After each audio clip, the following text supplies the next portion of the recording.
हरदोई में ईडी की छापेमारी से मचा हड़कंप। स्कूल की प्रिंसिपल को ईडी ने किया गिरफ्तार। जमीन घोटाले में नाम आया सामने। मास्टरमाइंड राशिद नसीम की करीबी है अध्यापिका।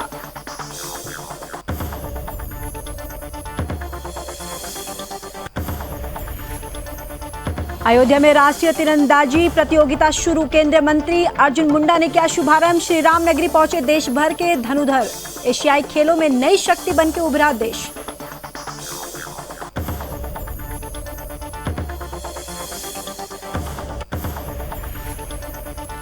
बनो देश के भाग्य विधाता, जागो प्यारे मतदाता। हरदोई में डीएम ने रैली को हरी झंडी दिखाकर किया रवाना। अपने मताधिकार का प्रयोग अवश्य करें। 9 दिसंबर तक चलेगा मतदाता पंजीकरण।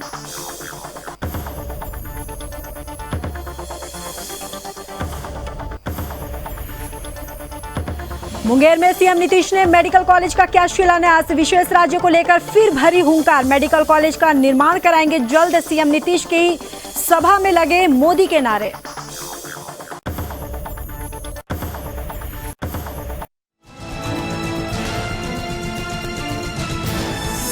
आप देख रहे हैं सुदर्शन न्यूज।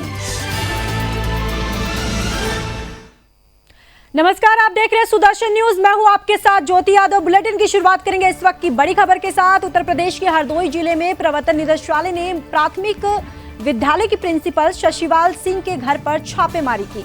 इस दौरान प्रवर्तन निदेशालय ने 9 अधिकारियों के महिला प्रिंसिपल से कई घंटों की पूछताछ भी की और इसके बाद ईडी की टीम शशिवाला का मेडिकल कराकर अपने साथ ले गई। वहीं बताया जा रहा है कि साइंस सिटी घोटाला मामले में ईडी की टीम ने महिला प्रिंसिपल शशिवाला को गिरफ्तार किया और वहीं ईडी ने साइंस सिटी मामले के मास्टरमाइंड और भगोड़े राशिद नसीम की करीबी महिला अध्यापिका को गिरफ्तार भी किया है।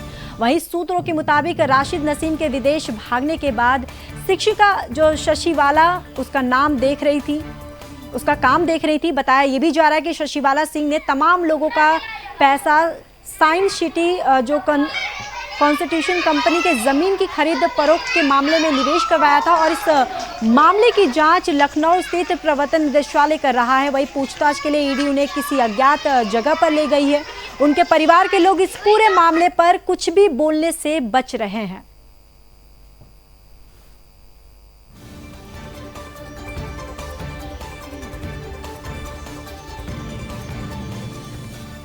खबर अयोध्या से है, जहां पर एनटीपीसी राष्ट्रीय सीनियर तीरंदाज प्रतियोगिता का जीआईसी के मैदान में शुभारंभ हो गया है और जिसमें केंद्रीय जनजाति मंत्री और राष्ट्रीय तीरंदाजी प्रतियोगिता संघ के अध्यक्ष अर्जुन मुंडा ने उद्घाटन किया और साथ ही तीरंदाजी संघ के अध्यक्ष अवनीश अवस्थी और खेल और युवा कल्याण मंत्री गिरीश चंद्र यादव ने उपस्थित रहे इस दौरान। और मुख्य अतिथियों में फील्ड का दौरा और तीर चलाकर धनुर्विद्या की जो प्रैक्टिस की। वहीं केंद्रीय मंत्री अर्जुन मुंडा ने कहा कि ये गर्व की बात है कि जो ये आयोजन धनुष विद्या में पारंगत श्री राम की नगरी में हो रहा है और साथ ही साथ प्रधानमंत्री जी के कुशल नेतृत्व में आर्चरी समेत सभी खेलों को बढ़ावा दिया जा रहा है।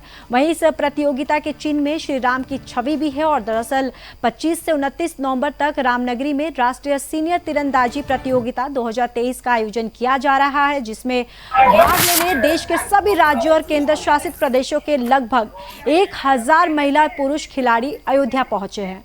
वहीं खिलाड़ियों में काफी उत्साह भी दिखाई दे रहा है। उन्होंने कहा कि भगवान राम धनुष बाण का उपयोग करते हैं और अयोध्या में हम भी तीरंदाजी प्रतियोगिता में भाग लेने का अवसर प्रदान हुआ है। ये बहुत ही सौभाग्य की बात है। अयोध्या यूपी, अयोध्या में राष्ट्रीय तीरंदाजी जो प्रतियोगिता शुरू की गई है, जहां पर केंद्रीय मंत्री अर्जुन मुंडा ने इसका शुभारंभ किया।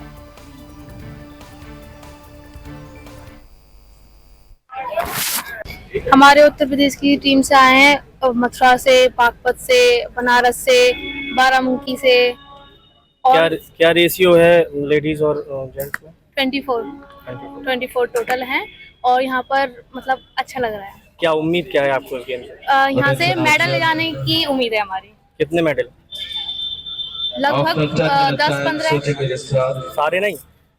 हाँ, मतलब सारे खबर हरदोई से है, जहां पर विधानसभा नामावलियों के विशेष पुनरीक्षण कार्यक्रम के अंतर्गत अधिक से अधिक मतदान करने के लिए लोगों में जागरूकता फैलाने का आह्वान किया गया और पुलिस लाइन परिसर से महिलाओं की स्कूटी जागरूकता रैली को भी जिलाधिकारी मंगला प्रसाद सिंह और पुलिस अधीक्षक केसी गोस्वामी ने हरी झंडी दिखाकर नगर भ्रमण के लिए रवाना किया।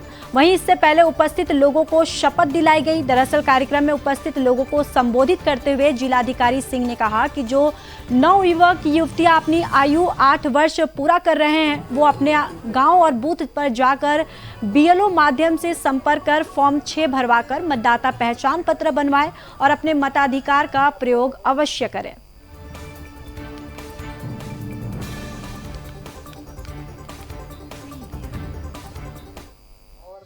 विधानसभा निर्वाचक नामावलियों का पुनरीक्षण कार्यक्रम इस समय चल रहा है भारत निर्वाचन आयोग के निर्देश पर, और 9 दिसंबर अंतिम तारीख है दावे आपत्तियाँ लिए जाने की। प्रयास हम लोगों का ये है कि हमारे जनपद में 8 विधानसभाओं में जेंडर रेशियो बढ़े। अभी जेंडर रेशियो एवरेज से कम होने के नाते हम लोग लगातार प्रयास कर रहे हैं कि महिला मतदाताओं का नाम, जिनका नाम दर्ज नहीं हो पाया है, या ऐसी छात्राओं का नाम, बालिकाओं का नाम, महिलाओं का नाम जिनकी उम्र 1 जनवरी 2024 को 18 साल हो रही है, उन सभी का नाम दर्ज हो जाए। इसी के क्रम में पब्लिक अवेयरनेस के लिए एक स्कूटी रैली निकाली गई है, जिसमें केवल और केवल हमारे जनपद की महिलाओं ने, छात्राओं ने भाग लिया है। हम उम्मीद करते हैं कि इस रैली के माध्यम। खबर मुरादाबाद से है, जहां पर जिलाधिकारी मानवेंद्र सिंह द्वारा आज कई बूथ केंद्र पर जाकर बूथ का निरीक्षण किया और हम आपको बताते चले कि 2024 के चुनाव नजदीक आने के दौरान जिलाधिकारी सख्त हो गए हैं और जिलाधिकारी ने बूथ पर बीएलओ से उनके काम के विषय में भी पूछा और कहा कि अपने अपने काम में तेजी लाइए और जल्द से जल्द काम निपटाइए। डीएम ने कहा कि 1 सप्ताह में कार्य सुधारे नहीं तो उनके खिलाफ एक्शन भी लिया जाएगा। वहीं डीएम ने विशेषकर फॉर्म 6, 7, 8 के विषय में भी जानकारी ली। जिलाधिकारी ने बताया कि अभियान के तहत शनिवार और रविवार को सभी बीएलओ स्कूलों में सुबह से शाम तक वोट से संबंधित कार्य करेंगे। बात करूँगा, डीएम से कवर करनी चाहिए।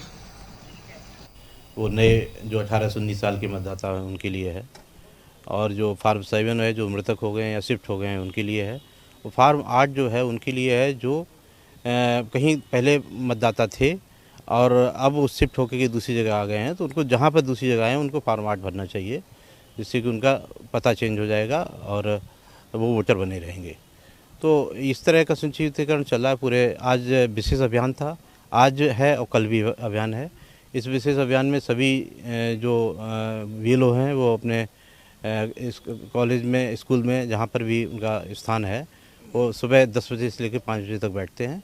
और इसके अलावा सभी पॉलिटिकल पार्टी को सेंसिटाइज कर दिया गया कि इस पुनरीक्षण में अपना सहयोग दें, जिससे कि अधिक लोग मतदाताओं को। तो वहीं अगली खबर हरिगढ़ से है, जहां पर ताला नगरी स्थित कलश फार्म हाउस में मुख्यमंत्री सामूहिक विवाह योजना के अंतर्गत 700 जोड़ों का विवाह करवाया गया, जिनमें 5 जोड़ों के विवाह मुस्लिम रीति रिवाज से संपन्न करवाए गए। वहीं जिलाधिकारी इंद्र विक्रम सिंह ने फार्म हाउस पहुंचकर सभी सुविधाओं को परखा। उन्होंने बताया कि सरकार की तरफ से हर जोड़े के लिए 50,000 रुपये की जो धनराशि है वो भी दी जाती है, उसका पालन करते हुए विवाह समारोह को सफल बनाया गया। दरअसल 65 जोड़ों का निकाह मुस्लिम रीति रिवाज से हुआ है। मौलाना दौरा वहां पर कुरान भी पढ़ाए गए और साथ ही साथ आयतों के साथ यहां पर निकाह पढ़वाया गया और साथ ही साथ मुख्यमंत्री सामूहिक विवाह कार्यक्रम आयोजन किया गया है, जहां पर कई जोड़ों का यहां पर विवाह संपन्न हुआ है, जिसके बाद उन्होंने आशीर्वाद भी दिया।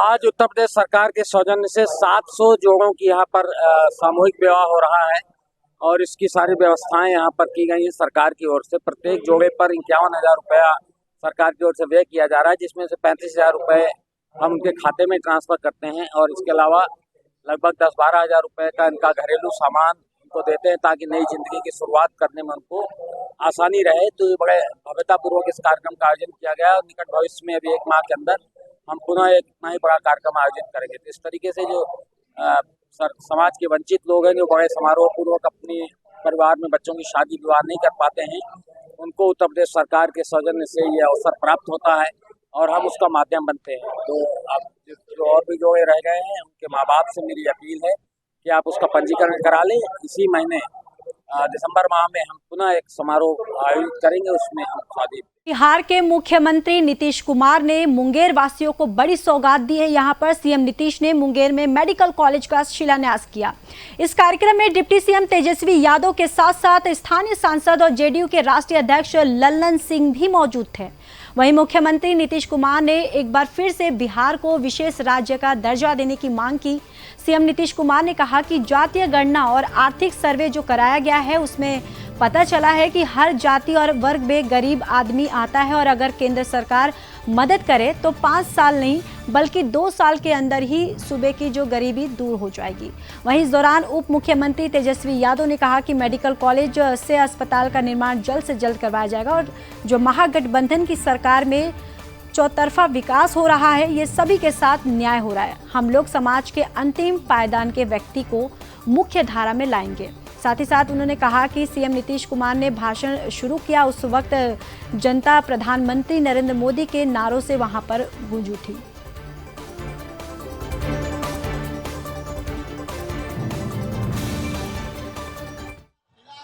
हम माननीय मुख्यमंत्री जी को धन्यवाद देना चाहते हैं कि जो सपना मुंगेर की जनता ने देखा था उसको आज माननीय मुख्यमंत्री जी ने पूरा करने का काम किया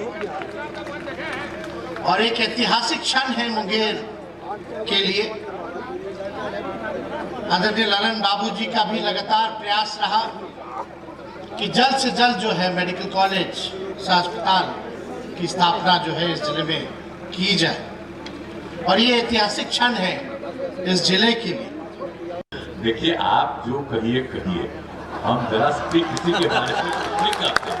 हम तो यही याद कराते हैं कि हम लोग तो काम करते हैं और सब लोग इसी को करिएगा तो बहुत अच्छे ढंग से बिहार विकसित होगा और हम लोग जो मदद करेंगे उस समूचे देश के हर राज्य के विस्तार के लिए जो कुछ भी हम लोगों को सहयोग देना है हम लोग देंगे, यही हम लोग का है। तो आज आपके बीच में आने का मौका मिला। मेरा तो इतना जगह है, आपकी जगह से इतना ही आपका पौराणिक जगह है कि हमको फिर आने का मौका मिला है। मैं नमन करता हूँ, यहाँ पर आने का फिर मौका मिला और मैं तो ललन बाबू को। खबर मध्य प्रदेश के टीकमगढ़ से, जहां किसानों की 4 सूत्रीय मांगों को लेकर राष्ट्रपति महोदय के नाम तहसीलदार को एक ज्ञापन सौंपा गया। ज्ञापन में किसानों की 4 मुख्य मांगे हैं। वहीं किसान नेता ने कहा कि 1768 करोड़ की लागत से जिला टीकमगढ़ में बने जो सुजारा बांध का पानी जल्द से जल्द हमारे किसान भाइयों को जो खेतों में छोड़ा जाए और हमारी ये मुख्य मांग है। उन्होंने कहा कि सभी किसान भाइयों को पर्याप्त मात्रा में कम से कम 20 से 22 घंटे तक बिजली जो है वो उपलब्ध कराई जाए और इसके साथ साथ पर्याप्त मात्रा में वोल्टेज उपलब्ध कराया जाए ताकि किसान भाई अपनी फसलों की सिंचाई समय से कर सकें। उन्होंने कहा कि यदि जल्द से जल्द हमारे किसान भाइयों की ये मांग पूरी नहीं होती है तो बुंदेलखंड किसान मजदूर संघ के जो पदाधिकारी, कार्यकर्ता और किसान भाई रोड जाम कर देंगे और आंदोलन करने के लिए बाध्य होंगे। माननीय तहसीलदार पलेरा को एक ज्ञापन सौंपा किसानों की 4 सूत्रीय मांग, जिसमें सबसे पहली मांग है कि 1768 करोड़ की लागत से जो टीकमगढ़ जिले में सुजारा बांध बनाया गया है, लेकिन आज तक हमारे किसानों के खेत में उसका पानी नहीं पहुंच पा रहा है। तो हम सरकार से मांग करते हैं कि सुजारा बांध का पानी जल्द से जल्द हमारे किसान भाइयों के खेतों में पहुंचाएं ताकि हमारे किसान भाई समय से अपनी खेती किसानी कर सकें। दूसरा है टीकमगढ़ जिले में जितने भी ब्लॉक हैं सभी ब्लॉकों में पर्याप्त मात्रा में बिजली उपलब्ध कराई जाए एवं जो लो वोल्टेज आ रहा है उस पर भी अंकुश लगाया जाए। इसके अलावा टीकमगढ़ जिले में जितनी भी पंचायतें हैं सभी। चलिए अब बात मध्य प्रदेश की कर लेते हैं। मध्य प्रदेश में एक बार फिर से अंधविश्वास का जो दहला देने वाला मामला सामने आया है। इस घटना में एक महिला तांत्रिक के चक्कर में फंस गई है, जिसके बाद जो कुछ हुआ सब हैरान करने वाला है। मामला धार के डही थाना क्षेत्र का है, जहां पुलिस ने पीड़ित महिला को अस्पताल में भर्ती करवाया। साथ ही तांत्रिक के खिलाफ केस भी दर्ज करवा लिया गया है। दरअसल पीड़िता को सिर दर्द की शिकायत थी, जिसके बाद झाड़ फूंक करने के लिए महिला तांत्रिक के पास पहुंची। वहीं तांत्रिक ने महिला के शरीर में डायन होने की बात की और इसके बाद गर्दन पर कई बार तलवार से हमला कर दिया।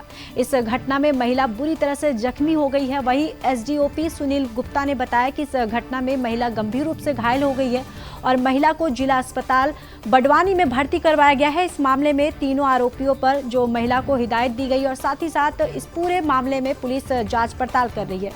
फिलहाल पुलिस ने मामला दर्ज कर लिया है और आगे की कार्रवाई की जा रही है। थाना डही में कल एक अपराध कायम हुआ है जिसमें एक महिला फरियादी द्वारा शिकायत की गई कि उसके सिर और हाथ पैर में दर्द था। वो बड़वानी की रहने वाली है, तो उसने पास में रहने वाले अपने एक बड़वा था उसके पास गई वो दिखाने के मेरे सिर हाथ में दर्द हो रहा है। उसने बोला कि तेरे को हवा का चक्कर है, मैं तेरा इलाज कर दूंगा करके। उसने मना कर दिया कि नहीं, मुझे ये इलाज इस तरीके का नहीं कराना, मैं डॉक्टर के पास जाऊँगी।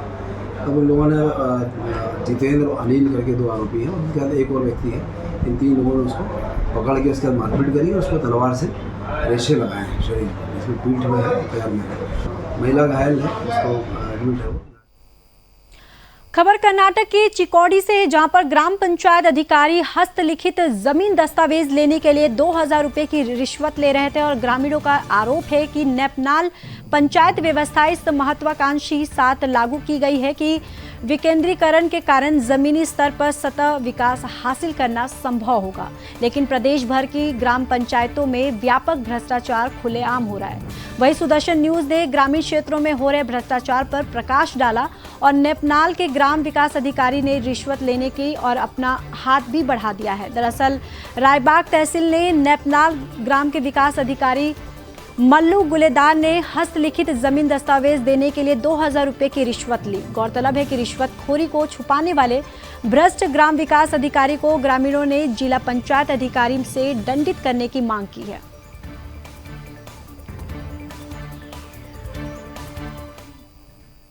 फिलहाल इस बुलेटिन में इतना ही। बाकी देश और दुनिया की खबरों के लिए देखते रहिए सुदर्शन न्यूज। जय हिंद।